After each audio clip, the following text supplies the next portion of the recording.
November. Luke. It was November. Apparently that meant time for Mr. Terupt to get crazy with his math ideas again.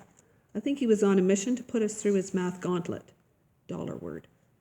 We're going to figure out the number of blades of grass in the soccer field, he announced one day. What? You're going to make us count grass? Peter yelled. That's nuts. No way, Nick was hollering. $word. How are we supposed to do that? Tommy said. I raised my hand. Yes, Luke? You mean we're going to estimate the total number, right? I said. Yes and no, Mr. Terupt said. We'll actually do some calculating to get a reasonable approximation. I was beginning to think that Peter might be right. Yes, it's going to be difficult, but I know we can do it, Mr. Terupt said. Besides, if everything we did were easy, then you wouldn't learn anything. We need to be challenged in order to learn. Mr. Terupt was right about it being a challenge. None of us had any idea how we were going to count blades of grass, but we did.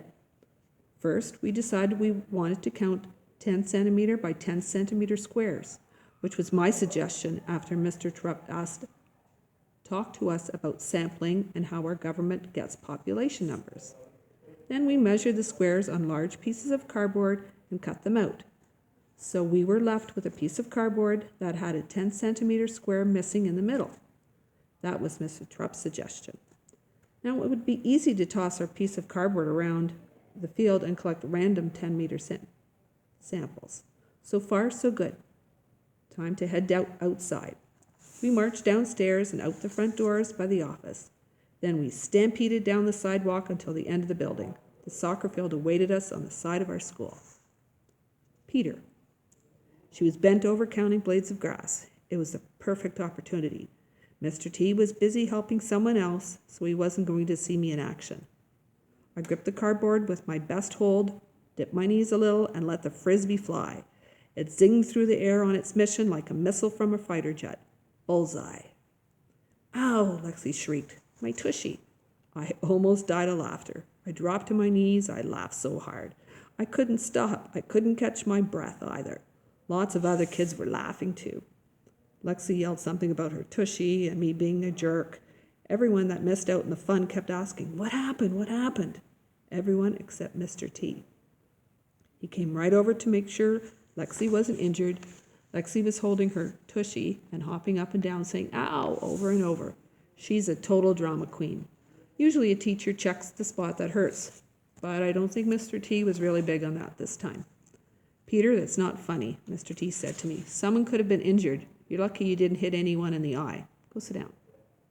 I sat down. It's no big deal. If you'd have been there, you'd agree it was super funny. Luke. We spread out all over the place, tossing our cardboard squares and counting the blades of grass. Peter, however, was flinging his square like a frisbee, even though Mr. Terupt had warned us that it wasn't a toy and had to be careful throwing it. Maybe if things had turned out differently that day, they would have turned out differently in the end too. I think what happened on the soccer field just set us up for disaster later on. So Peter was being his typical sneaky self, flinging his square and counting here and there. But as soon as he spotted Alexia bent over her square, he wound up and sailed a beauty in her direction. It was a perfect delivery, $word. That tattooed, $word, her fanny. Ow, she shrieked. Like, what the heck? What happened? Mr. Terupt instantly twisted, $word, around. Like someone just hit me in my tushy with their square, Alexia cried. You okay? Yes, Alexia said. Mr. Terupt turned and looked at us. We were laughing our heads off, and I swear I saw him smile as he shook his head at the whole scene. Peter, come over here, please, he said.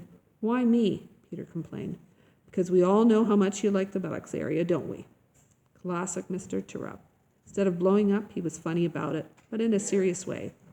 He sat Peter out for the rest of the activity and had a talk with him. Peter didn't pretend to be innocent, but like I said, I think this set us up for later. The whole thing seemed funny. No one got hurt. Peter sat out, and that was it. Once we finished tossing and counting, we headed inside where we learned how to average all our data. Then we took our average number and used it to predict the soccer field total by figuring out how many of our squares could fit inside the field. The number of blades of grass in our soccer field equals 77,000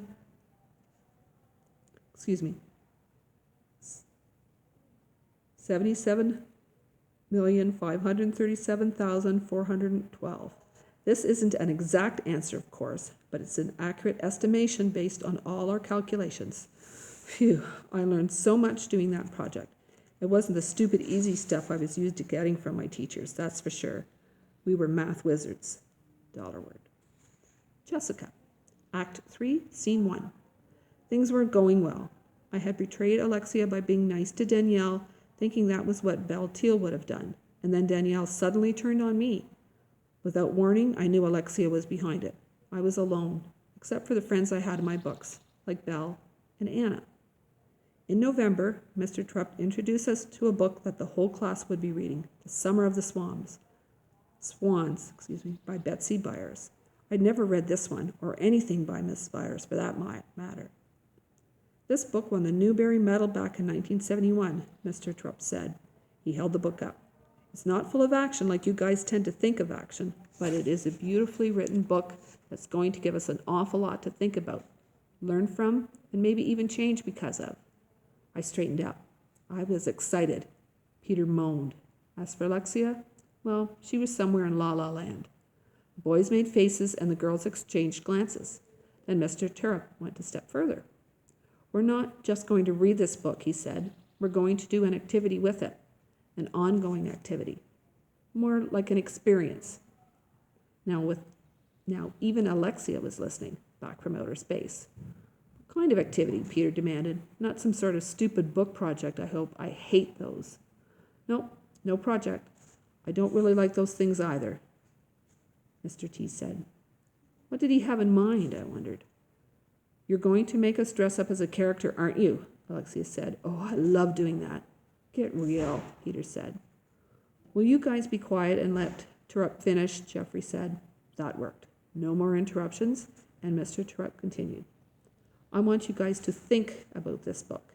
In the story, there's a boy with Down syndrome, that's a mental disorder, named Charlie, and his older sister, not much older than you guys, named Sarah. They have a pretty special relationship. That's what I want all of you to think about. Mr. Terupt stopped for a second, yet somehow we stayed quiet. Continued. So what you're going to do is visit our collaborative classroom downstairs over the next few weeks. You'll go in groups in the mornings and the afternoons and simply spend time with these children doing what it is that they do. Mr. Terupt, I raised my hand. What exactly is the collaborative classroom? Still being relatively new to the school, I didn't know. It's where the slow learners go, Peter said. Alexia laughed. I hope you'll answer that question a little differently after this experience, Peter, Mr. Terupt said, his tone very serious. Peter didn't say another word. It's a classroom for children with a range of special needs, Jessica, Mr. Terupt continued. Some of you are probably a little nervous or even scared. That's why you'll go in groups. I hope you'll feel different afterward, too. Act 3, Scene 2. My group consisted of Anna and Jeffrey. I still hadn't quite figured Jeffrey out. On the other hand, I'd been eating lunch with Anna ever since being ostracized by Alexia and her clan, meaning they no longer want anything to do with her. Danielle was back in. I was out. But I didn't want back in. I much preferred my time with Anna. She's quiet, but she's a lot smarter than everyone thinks. She's the only girl smart enough to stay out of Alexia's nonsense. Her mom's advice, she told me. We haven't talked about her mom or any of the stuff I learned from Danielle, and I haven't told her anything about me either. For now, we kept our secrets, and that's okay. I like Anna. She'd make a great friend to a character in a book or in one of Dad's plays. I know she's going to be a great friend of mine. We were very quiet on our first trip downstairs. Not one of us uttered a single word. My hands longed to hold a book, but I hadn't brought one, so I bit at my fingernails and cuticles instead. It's funny how, when you're anxious to get somewhere, the journey seems to take forever, and when you're not too anxious, the journey is over in no time. My journey from California lasted about as long as a ride on the Viper roller coaster, and our journey to the collaborative classroom took no time at all either. When we arrived, it was clear the teacher was expecting us. Hi guys, she said, welcome to our collaborative classroom. I'm Miss Kelsey. We introduced ourselves and then she led us inside. This is Joey, Miss Kelsey pointed to our little boy with boogers all over his face. Can you say hi to our friends, Joey? Miss Kelsey asked. Joey waved in our direction. A gigantic smile stretched across his face. And this is James over here, Miss Kelsey said, pointing to a different boy. James looked pretty normal to me. He didn't say hi to us, though. He didn't even look at us. This is Emily over here. The little girl Miss Kelsey pointed to was very cute. She had drool all over her face and hands and arms, and she moaned a lot. A different teacher used sign language as he tried to communicate with Emily. The teacher struggled to maintain eye contact with her. She told Emily to say hi. That's Mrs. Warner helping Emily right now. Emily tried to say hi to us, but I could tell she wasn't particularly good at talking. There were a few other children in the room, and Miss Kelsey eventually introduced us to all of them. I became distracted at this point because Jeffrey had to go over to Joey and started playing the game memory with him. I couldn't believe it. I heard him say, "That's a great job, Joey. You're really smart." And Joey smiled. Anne and I were on our way out with Miss Kelsey and James and Emily to help them do their jobs. Before we left the room, I saw Joey giving Jeffrey a big hug. Act 3, Scene 3. Jobs turned out to be sorting the plastic forks, spoons, straws, and napkins for the cafeteria. Miss Kelsey poured the utensils on the table, and James said, 712. I looked at Anna puzzled. What do you mean, James? I asked. 712, he said again, looking down at the table. Does he always say 712? I asked. I figured he was yelling out random numbers. No, James is telling us that there are 712 utensils on the table, Miss Kelsey said. 712 utensils on the table, James repeated, this time looking at Anna and me and swaying a little as he stood. Great job, James, Miss Kelsey sounded so excited. You looked at your friends when you said that. Miss Kelsey, do you mean James is right? Anna asked. Are there really 712? Is it the same amount every day or something?